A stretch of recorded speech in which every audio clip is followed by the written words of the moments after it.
అందరికీ శ్రీరామనవమి శుభాకాంక్షలండి. ఆ దేవుడి ఆశీస్సులు అందరి మీద ఉండాలి అని మనస్ఫూర్తిగా కోరుకుంటున్నాను. పండగ రోజంటే తెలిసిందే కదండి, చాలా హడావిడి ఉంటుంది ఇంట్లో. నేనైతే చాలా ప్లాన్ చేసుకున్నాను ఈ పండగకి, కానీ ఏమీ అవ్వలేదు. ఇంకా పొద్దున్నే లేచి పనులన్నీ కంప్లీట్ చేసుకొని పూజ చేసుకున్నాను. పూజ చేసి తర్వాత టిఫిన్ చేసి ఇంకా టెంపుల్కి వెళ్దాం అనుకున్నాను. అందుకే ఇంకా ఫాస్ట్గా ఇంట్లో పనులన్నీ కంప్లీట్ చేసుకున్నాను. మీరు ఎలా సెలబ్రేట్ చేసుకున్నారు శ్రీరామనవమి చెప్పండి కామెంట్స్లో. ఈ వీడియోస్ ఎలా ఉన్నాయో కూడా కామెంట్ చేసి చెప్పండి. నాకైతే చాలా మంచి సపోర్ట్ ఇస్తున్నారు యూట్యూబ్లో. కొత్తగా స్టార్ట్ చేసినా కూడా అప్పుడే 400 సబ్స్క్రైబర్స్ కూడా వచ్చారు. చాలా హ్యాపీగా ఉందండి. నేనైతే దేవుడి బ్లెస్సింగ్స్ తోటే స్టార్ట్ చేశాను అనుకుంటాను. ఎందుకంటే దుర్గమ్మ గుడికి వెళ్ళాం కదా లాస్ట్ మంత్. నేనైతే అక్కడే ఛానల్ ఓపెనింగ్ కూడా చేసుకున్నాను. ఆ అమ్మవారి దయ, రాముల వారి దయ, అందరి దయ నా మీద ఉండి నా యూట్యూబ్ ఛానల్ చాలా మంచిగా సక్సెస్ అవ్వాలని ఇప్పుడు ప్రతి దేవుడికి అదే మొక్కుకుంటాను నేనైతే. ఉగాదికి ఊర్లో ఉన్నాం కాబట్టి శ్రీరామనవమి రోజు భక్షాలు చేయాలి, పానకము ఇవన్నీ చేయాలి అనుకున్నాను, కానీ చేయలేదు. నేనైతే చాలా సింపుల్గా పూజ చేసుకుంటానండి. అంత హడావిడి అవన్నీ అయితే ఏమి ఉండవు, నార్మల్గా చేసుకుంటాను. హాయ్ అందరికీ శ్రీరామనవమి శుభాకాంక్షలు అండి. పూజ అయిపోయిందా మీది? నేనైతే ఈరోజు పిల్లలకి హాలిడే, ఇంకా పూజ ఇవన్నీ చేయాలి కాబట్టి చాలా లేట్ అయిపోయింది టిఫిన్ చేయడం. ఆల్మోస్ట్ 10 అవుతుంది. నేను ఇప్పుడు టిఫిన్కి ప్రిపేర్ చేస్తున్నా. టిఫిన్ తిన్నారా? టెంపుల్కి వెళ్తున్నారా మీరు ఈరోజు? కమెంట్ చేసి చెప్పండి. నేనైతే ఈరోజు పెసరెట్టు అండ్ టమాటా చట్నీ చేస్తున్నా.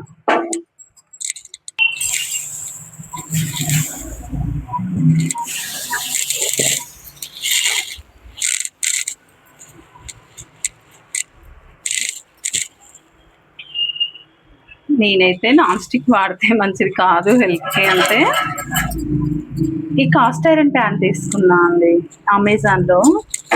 బాగుంది, మంచిగానే వస్తాయి, కానీ నాన్ స్టిక్లో వచ్చినట్టుగా రావు దోశలు. కొంచెం డిఫరెంట్గా వస్తాయి, అట్లా లాగా వస్తాయి అన్నమాట.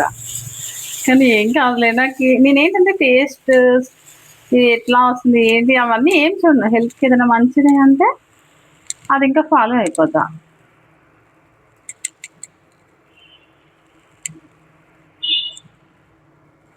నేను ఇది కొన్నానా మొన్న వెమ్లవాడలో. మా అమ్మ వాళ్ళకి దోశ ప్యాన్ కొనుక్కొద్దామని షాప్కి వెళ్ళాను. షాప్కి తాను అంటున్నారు, మేడం ఇప్పుడు స్టీల్ వచ్చాయి తీసుకోండి, ట్రైప్లై స్టీల్లో వస్తున్నాయి కదా ఇప్పుడు అన్నీ.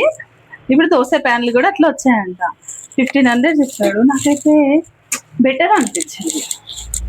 ఎందుకంటే ఇప్పుడు కాస్ట్ ఐరన్ అయితే కొంచెం మెయింటెనెన్స్ ఉంటుంది.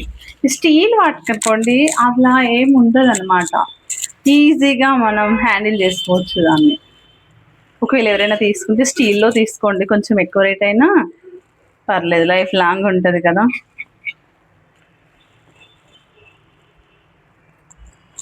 మేమైతే దోశకి చపాతీకి దేనికి ఆయిల్ వాడము, నెయ్యి వాడతాము. ఇంట్లో రెడీ చేసిందే. పెసరెట్టు రెడీ అండి.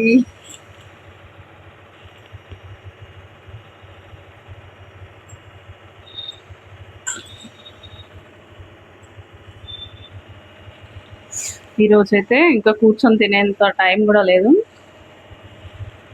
అందుకే ఇంకా కిచెన్లోనే తినేసి వెళ్దాం అనుకున్నాము. చూడాలి, 11కి వెళ్దాం అన్నారు మా ఫ్రెండ్. ఆ లోపు పని అవుతుందా లేదా చూడాలి. గుడికి వెళ్ళి వచ్చి ఒక అర్జెంట్ బ్లౌజ్ ఉందండి, ఆ బ్లౌజ్ కూడా కుట్టాలి ఈరోజు. మా ఫ్రెండ్ వాళ్ళది అనమాట. లేదబ్బా ఈరోజు పండగ ఉంది, నాకు పని కుదరదు అన్నా కూడా వినలేదు. లేదు ఖచ్చితంగా కుట్టివ్వాలి అని ఇచ్చేసి వెళ్ళిపోయింది నిన్న నైట్. గుడికి వెళ్ళి వచ్చి కొంచెం రెస్ట్ తీసుకొని ఆ బ్లౌజ్ ఒకటి కంప్లీట్ చేయాలి.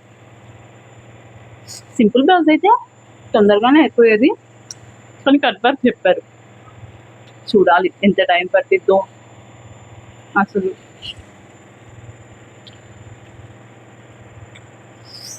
పండగ రోజు ఈ హాలిడేస్లో అసలు కొంచెం కూడా రెస్ట్ అనేదే ఉండదు. ఇంకా నార్మల్ డేసే బెస్ట్, పిల్లలు స్కూల్కి వెళ్ళే డేసే బెస్ట్. అన్ని టైంకి అయిపోతాయి, మనకు కూడా కొంచెం రెస్ట్ దొరుకుతుంది. ఏమంటారు మీరు? మైక్ ఆన్‌లో ఉందనుకోని చాలా విషయాలు మాట్లాడేశాను. తర్వాత తెలిసింది అసలు మైక్ ఆనే చేయలేదు, లైట్ కూడా ఆన్ చేయలేదు అని. టిఫిన్ తినేసి ఇంకా రైస్ పొయ్యి మీద పెట్టేసి నేను రెడీ అయ్యాను టెంపుల్‌కి. ఇంకాస్త టైం ఉంది గదా అని ఇంకా బట్టలు ఆరేద్దామని బట్టలు తీశాను. ఆలోపు రైస్ కూడా అయ్యింది. స్టవ్ ఆఫ్ చేసి బట్టలు ఆరేసాను. బట్టలు ఆరేసుకోవడానికైతే మాకసలు ప్లేసే ఉండదు. చాలా తక్కువ ప్లేస్ ఇచ్చారు బాల్కనీలో. ఇంకా అక్కడే అడ్జస్ట్ చేసుకొని వేసుకుంటాను. రోజు 2 ఫ్లోర్స్ ఎక్కి దిగాలి అంటే కష్టం. పైన గూడా అంత ప్లేస్ ఉండదు ఆరేసుకోవడానికి. సో, ఇక్కడే బాల్కనీలోనే ఆరేసుకుంటాను. నా వీడియోస్ ఎలా ఉన్నాయి కామెంట్ చేసి చెప్పండి.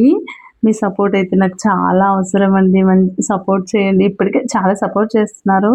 ఇంకా సపోర్ట్ చేయండి. కామెంట్ చేయండి, లైక్ చేయండి, వీడియోస్‌ని షేర్ చేయండి. నా ఫ్రెండ్స్ అయితే నాకు చాలా బాగా సపోర్ట్ ఇస్తున్నారు. అసలు ఇంత సపోర్ట్ వస్తదని నేను అస్సలు అనుకోలేదు నా ఫ్రెండ్స్ నుంచి. నేను ఏది చేసినా కూడా సూపర్, సూపర్ అని మెచ్చుకుంటారు. ఇంకా రెడీ అయిపోయి టెంపుల్‌కి వెళ్ళిపోయాము. నేను ఇంకా మా ఫ్రెండ్. అక్కడ ఆల్రెడీ కళ్యాణం స్టార్ట్ అయిపోయింది మేమెళ్ళేసరికి. కళ్యాణం అయితే చాలా జరిగింది. కానీ అంతగా చూడ్డానికైతే వీలవ్వలేదు. చాలా జనాలున్నారు. స్టేజ్ ఏమో చిన్నగా వేశారు. కొంచెం స్టేజ్ పెద్దగా ఉంటే ఫ్రీగా అందరికి కనిపించేలాగుండేది. కొంచెం ఇబ్బందిగానే అనిపించింది. క్రౌడ్ అయితే అంత వస్తారని నేనైతే అస్సలు ఎక్స్‌పెక్ట్ చేయలేదు. చాలా క్రౌడ్ వచ్చింది. మంచి కళ్యాణం అయితే చాలా జరిగింది. అది అవ్వగానే ఇంకా భోజనాలు గూడా పెట్టారు. నాకు కూడా చాలా ఆశ అండి. మన చేతుల మీద కూడా ఒక్కసారైనా ఆ రాముల వారి కళ్యాణం జరిపించాలి అని. ఆ దేవుడు మరి మాకెప్పుడు ఇస్తాడో ఆ బ్లెస్సింగ్స్.